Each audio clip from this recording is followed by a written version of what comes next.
Good morning friends. तो कैसे हैं आप सब? आई होप आप सब बहुत अच्छे होंगे और आप सबकी तैयारी भी बहुत अच्छी चल रही होगी। तो फ्रेंड्स, आपको तो पता ही है कि मैंने किस दिनों का चैलेंज लिया है स्टडी का। और ये फ्रेंड्स कल का व्लॉग है, क्योंकि कल मेरी स्टडी चैलेंज का पहला दिन था।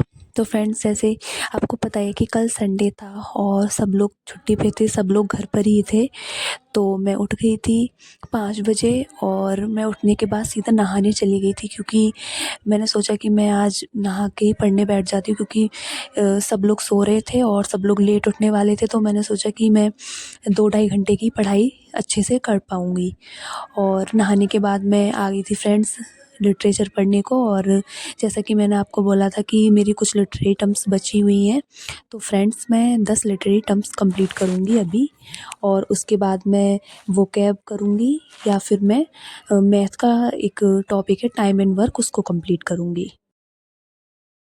तो फ्रेंड्स, आज मैं 10 लिटरेरी टर्म्स कंप्लीट करूँगी। और फ्रेंड्स, जो ये लिटरेरी टर्म है मैंने बहुत ही ज़्यादा इजी वे में लिखे हैं, बहुत ज़्यादा हार्ड इंग्लिश में नहीं लिखे हैं, क्योंकि फ्रेंड्स मैं हिंदी मीडियम की स्टूडेंट रही हूँ और मुझे वही चीज़ें लिखनी है जो मैं अच्छे से समझ पाऊँ। क्योंकि फ्रेंड्स, एग्जाम में हमें ये नहीं दिखाना कि हमें कितनी इंग्लिश आती है, हम कितना अच्छे से जानते हैं और कितना अच्छे से कर पाते हैं, ये एग्जाम में मैटर करता है।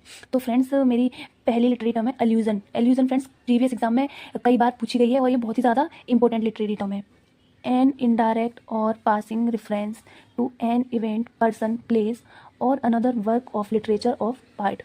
इसका मतलब इनडायरेक्ट वे में किसी को कोई रेफरेंस देना जिसके बारे में सब पहले से जानते हो, किसी ऐसी चीज़ के बारे में इनडायरेक्ट वे में रेफरेंस देना जिसको सब पहले से ही जानते हो, वो अल्यूजन होता है। दूसरा है एम्बिग्यूटी।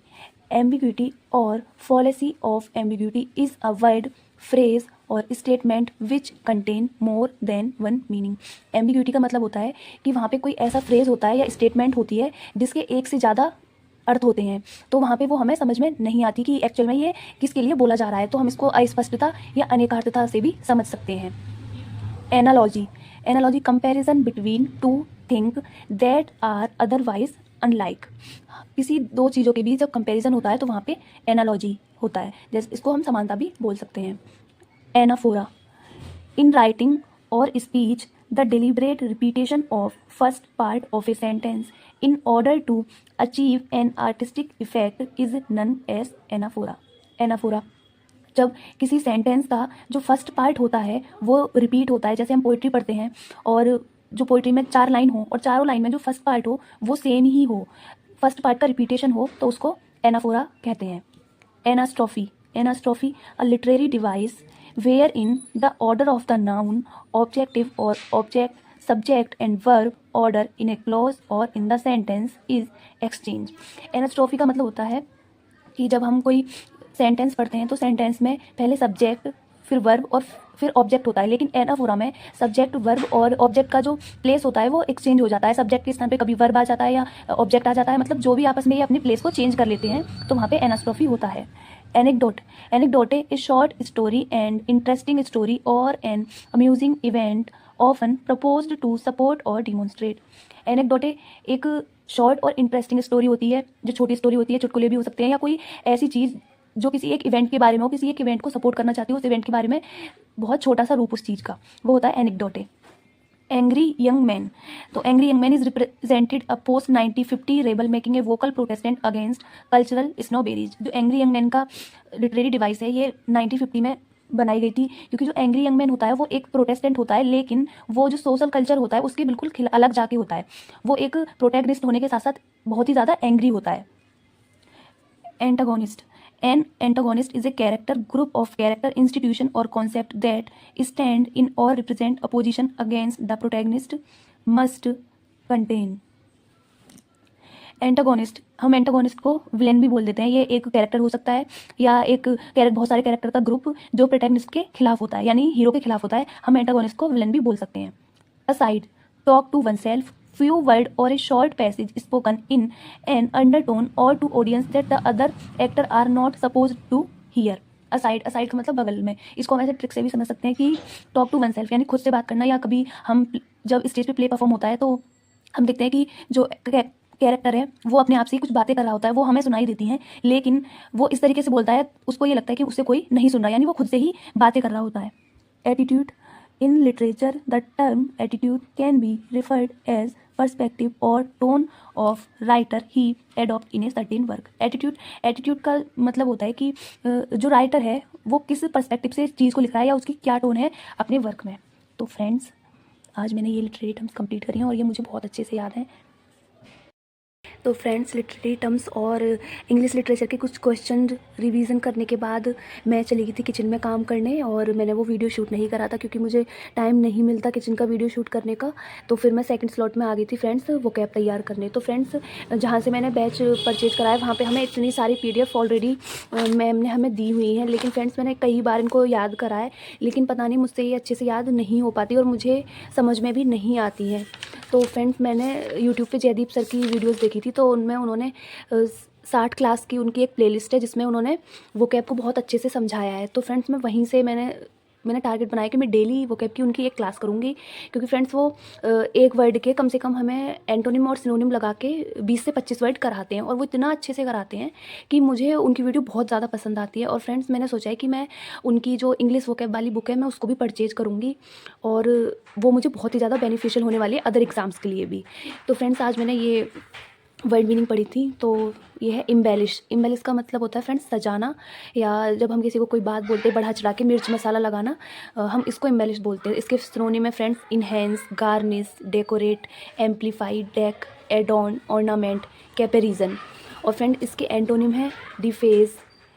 डिफेस का मतलब डी प्लस फेस, यानी किसी चीज़ को बिगाड़ देना। ब्लेमिश, हम कहते हैं कि हमारे फेस पे जो ब्लेमिसेस हो जाते हैं वो काले काले धब्बे, उसको हम ब्लेमिश बोलते हैं। स्पॉइल करना। Belittle be plus little, यानी किसी को छोटा महसूस कराना। अंडर स्टेट यानी लेस, किसी को लेस इंपॉर्टेंस, किसी को बहुत ज़्यादा कम इंपॉर्टेंस देना। फ्रेंड है। फिर दूसरी उन्होंने कराई थी प्रोडिगल। प्रोडिगल का मतलब होता है खर्चीला, जो बहुत ज़्यादा खर्चीला होता है, फालतू में पैसे उड़ाता है। तो इसका सिनोनिम है प्रोफ्लिगेट, लविश, एक्स्ट्राविगेंट, स्पेंड थ्रिफ्ट, स्क्वेंडरर, इम्प्रूडेंट। इम प्लस प्रूडेंट, इम का मतलब जब फ्रेंड्स हम पढ़ते हैं जैसे पॉसिबल, इम्पॉसिबल, तो इम जो होता है वो नेगेटिव के लिए आता है। तो प्लस प्रूडेंट यानी जो समझदारी से चलता है। तो इम्प्रूडेंट यानी खर्चीला, जो समझदारी से ना चले, पैसे को पानी की तरह बहाए। प्रोफ्यूज। और फ्रेंड्स, इसके एंटोनिम्स थे इकोनॉमिकल, फ्रूगल, थ्रफ्टी, स्क्रिम, कंजर्विंग। और यह था फ्रेंड निगार्डली, पार्सिमोनियस, पेन्यूरियस, और ये सारे। फिर तीसरा था फ्रेंड्स रेपुडिएट। रेपुडिएट मतलब मना कर देना, किसी चीज़ को रिफ्यूज़ कर देना। तो इसके सिनोनिम से नेगेट करना, deny, disown, refute, disclaim, disavow, abdicate, renounce, recant. और इसके एंटोनिम थे किसी चीज़ को एक्सेप्ट करना, espouse, adopt, affirm, corroborate, collaboration, ये। और फिर फ्रेंड्स, मैंने ये भी करे थे, लेकिन ये मुझे अच्छे से अभी रिवाइज़ नहीं हुए हैं, और ये वाले जो वर्ड मीनिंग है ये मुझे बहुत अच्छे से याद है, और इन फ्यूचर मैं इनको भूलने भी नहीं वाली। तो ये कुल मिला के कितनी वर्ड मीनिंग हुई है? 1 2 3 4 5 6 7 8 9 10 11 12 13 14 15 16 17 18 19 20 21 22 23 24 25 26 27 28 29 30 31 32 33 34 35 36 37 38 39 40 41 42 43 45 44 45 46 47 48 49। तो कुल मिला के आज फ्रेंड्स मैंने 49 के समथिंग वर्ड मीनिंग अच्छे से याद कर लिया, और इन फ्यूचर मैं इनको नहीं भूलने वाली। और इसको करने के बाद फ्रेंड्स मैं कुछ काम करने चली जाऊँगी और थोड़ा बहुत टाइम अपनी बेटी के साथ स्पेंड करूँगी। उसके बाद जब मुझे टाइम मिलेगा तो मैं 2 घंटे की मैथ की क्लास और करने वाली हूँ। तो फ्रेंड्स, आज के मेरे 2 टारगेट पूरे हो चुके हैं, और मेरा एक टारगेट बचता है टाइम एंड वर्क का, तो अब कुछ टाइम बाद मैं उसको करूँगी।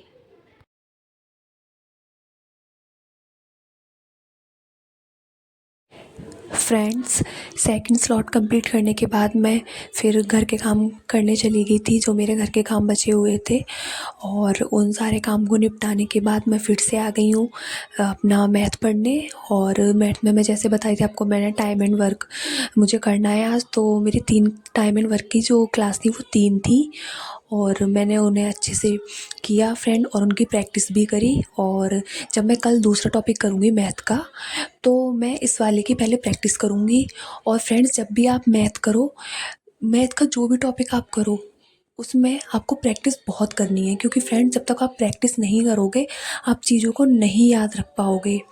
तो फ्रेंड्स, कुछ टॉपिक मैथ में ऐसे हैं जो मुझे ज़्यादा अच्छे लगते हैं, या मैं उनको अच्छे से समझ पाती हूँ, तो मैं सिर्फ उन्हीं पे करूँगी। क्योंकि फ्रेंड्स, आपको पता है मैथ के 20 क्वेश्चन आने वाले हैं, और हम 20 तो नहीं कर सकते क्योंकि फ्रेंड्स मेरी मैथ बहुत ज़्यादा वीक है, लेकिन हाँ उस 20 क्वेश्चन में से मेरा टारगेट है कि मैं 14 से 15 क्वेश्चन अच्छे से कर लूँ। क्योंकि फ्रेंड्स कुछ टॉपिक ऐसे हैं जो ईज़ी वे में हमें समझ में आ जाते हैं, तो मुझे जो टॉपिक खुद से पसंद है और जो उनको मैं आसानी से कर पा रही हूँ, मैं उनको बहुत अच्छे से कर रही हूँ, ताकि उनमें से अगर कोई भी क्वेश्चन आए तो मैं उसको आराम से कर लूँ। फ्रेंड्स जैसे मेंसुरेशन बहुत ज़्यादा इम्पोर्टेंट है, लेकिन फ्रेंड्स मैंने कई बार मेंसुरेशन को तैयार किया है, पर मैं उसको अच्छे से तैयार नहीं कर पाती हूँ, क्योंकि पता नहीं क्यों वो मुझे याद होता ही नहीं है। इसलिए आपको ना, अगर मैथ में एक तो टॉपिक अगर नहीं समझ में आ रहे हैं, तो आप उनको, ये नहीं है आप तैयार मत कीजिए, तैयार करिए, लेकिन आप पूरा टाइम उसमें वेस्ट मत करिए। क्योंकि फ्रेंड्स अगर आप अपना टाइम सारा उसमें वेस्ट कर दोगे तो आपके और सब्जेक्ट के नंबर चले जाएंगे। फ्रेंड जैसे हिंदी है, हिंदी और इंग्लिश और रीजनिंग, ये तीनों ही बहुत स्कोरिंग सब्जेक्ट हैं। अगर आपका जीएस और मैथ में थोड़ा कम बन रहा है तो आप टेंशन ना करिए, आप इन तीनों सब्जेक्ट में अच्छे करिए। क्योंकि फ्रेंड्स आप यहाँ पे 20 में से 20 लाने की कोशिश करोगे, तो अगर आप 18-19 भी लेके आओगे तो आपका सिलेक्शन बहुत आसानी से हो जाएगा फ्रेंड्स। लेकिन हमें स्कोरिंग सब्जेक्ट की ज़्यादा अच्छे से तैयारी करनी है। ऐसे ही फ्रेंड्स मेरा जीएस का है, क्योंकि जीएस में बहुत सारे टॉपिक होते हैं, बहुत सारे सब्जेक्ट होते हैं, तो मुझे जो सब्जेक्ट खुद से ज़्यादा अच्छे लगते हैं, पढ़ने में इंटरेस्टिंग लगता है, मैं उनको अच्छे से तैयार करूँगी, ताकि उसमें से जो भी आए मैं उसको बहुत अच्छे से कर लूँ।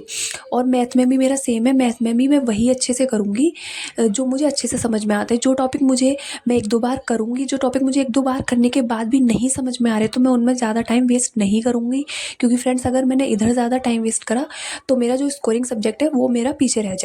इसलिए आप हिंदी, इंग्लिश और रीजनिंग को बहुत अच्छे से तैयार करो, और मैथ को भी तैयार करो और जीएस को भी तैयार करो। लेकिन हर चीज़ का एक क्राइटेरिया होता है फ्रेंड्स, आप उसको ऐसे करो। तो ये करने के बाद फ्रेंड्स मैं आ गई थी किचन में, और यहाँ पे मैं रात का डिनर प्रिपेयर करने लगी थी। तो मैं आज खिचड़ी बना रही थी। तो फ्रेंड्स अब खाना बनाने के बाद हम लोग खाना खाएंगे, उसके बाद मैं थोड़ा बहुत टाइम अपनी बेटी के साथ स्पेंड करूँगी। और अगर मुझे लगेगा कि टाइम बचता है तो मैं 1 घंटे की पढ़ाई करूँगी, नहीं तो फ्रेंड्स मैं सो जाऊँगी। क्योंकि फ्रेंड्स पूरा दिन काम और पढ़ाई करते हो और बच्चे को भी टाइम देना होता है, तो अगर मुझे लगेगा कि मेरी बॉडी अच्छा फील करेगी तो मैं पढ़ाई करूँगी। क्योंकि फ्रेंड्स जब आप टायर्ड होते हो और उसके बाद भी आप पढ़ाई करते हो तो आपको कुछ समझ में नहीं आता। इसलिए आप जब भी पढ़ाई करो तो आप एकदम अच्छे और फ्रेश माइंड से पढ़ाई करो। तो फ्रेंड्स आज की वीडियो में बस इतना ही। मिलते हैं कल के व्लॉग में अपने। कल मेरे स्टडी चैलेंज का दूसरा दिन है, और प्लीज़ फ्रेंड्स अगर आप भी मेरे साथ जुड़ना चाहते हैं 21 डेज स्टडी चैलेंज में, तो प्लीज़ फ्रेंड मुझे कमेंट कीजिए, मेरे चैनल को सब्सक्राइब कीजिए और वीडियो को लाइक कीजिए। Thank you friends, bye bye and take care.